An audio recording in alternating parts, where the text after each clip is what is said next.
Kesehatan nggak bayar, subsidi listrik, subsidi BBM, kemudian sekolah harus kita bikin nggak bayar. Ikut Belanda perang lawan kita, londo-londo ireng ini sampai sekarang masih ada.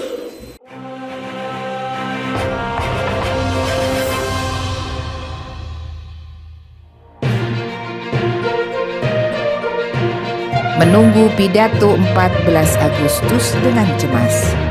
M. Rizal Fadilah. Aneh, menunggu pidato bukan penasaran atau gembira, tetapi cemas. Masalahnya bukan tidak bisa pidato, bahkan ia jago dan kadang berapi-api, ekspresif dan dinamik. Persoalannya, dalam pidatonya sering tersusupi diksi, aksi, atau improvisasi kontroversi. Akibatnya rusak mutu konten keseluruhan. Setitik nila rusak susu sebelanga. Begitulah Presiden Prabowo jika berpidato. Semestinya pidato kenegaraan 14 Agustus 2026 adalah arahan atau jawaban strategis terhadap berbagai persoalan rakyat dan bangsa. Ruwet sekali kehidupan bernegara saat ini. Sayangnya Prabowo dinilai bukan sebagai penyelesai masalah, tetapi justru menjadi bagian dari masalah itu sendiri. Khawatir jika pidato kenegaraan nanti menjadi prahara yang tidak terduga, tampilan dari seorang presiden yang sok tahu, tapi nyatanya tidak bermutu. Komentar netizen nakal-nakal atas rencana pidato kenegaraan Prabowo 14 Agustus. Ada yang nyeletuk, waduh, pidato lagi. Hari was-was nasional ketika presiden pidato. Siap-siap tensi darah pada naik. Kiamat maju 2 hari. Simak pidatonya seru, pasti ada pelawak baru stand up komedi. Bahkan ada yang nyeletuk, saudara-saudara, kita bangsa besar, MBG bermanfaat. Ditutup dengan kalimat, semoga mic-nya netrum. Presiden Prabowo seperti berhalusinasi menjadi Soekarno. Beda jauh. Soekarno menggelorakan revolusi. Prabowo ciut nyali mendengar revolusi. Soekarno bisa omon, bisa bertindak. Prabowo tindakannya hanya omon-omon. Prabowo tidak bisa berdiri di kaki sendiri, takut pada Joko Widodo dan Listio. Rakyat hanya menjadi slogan, tapi aspirasinya dianggap kotoran dan dibuang ke pinggir jalan. Menunggu pidato 14 Agustus seperti menunggu Godot. Harapan tipis ada keberanian untuk mengambil kebijakan besar penyelamatan bangsa.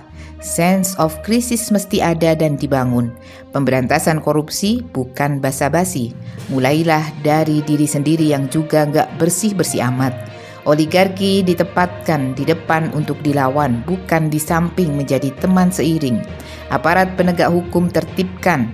Mereka banyak yang berfungsi sebagai perusak hukum. Apapun sikap skeptis kita, tetap kita tunggu pidato kenegaraan 14 Agustus 2026.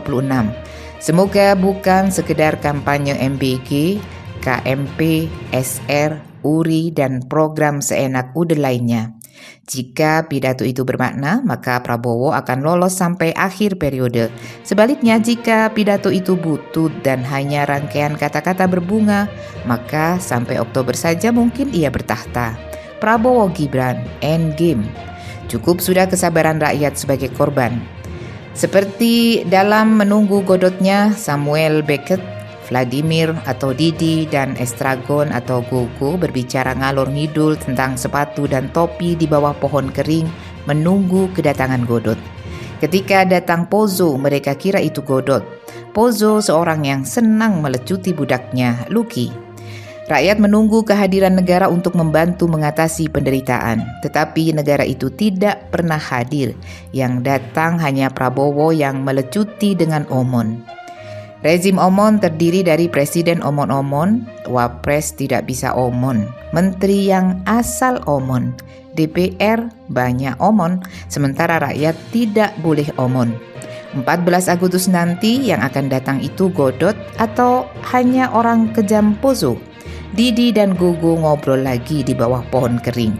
Rakyat terus menunggu dan menunggu.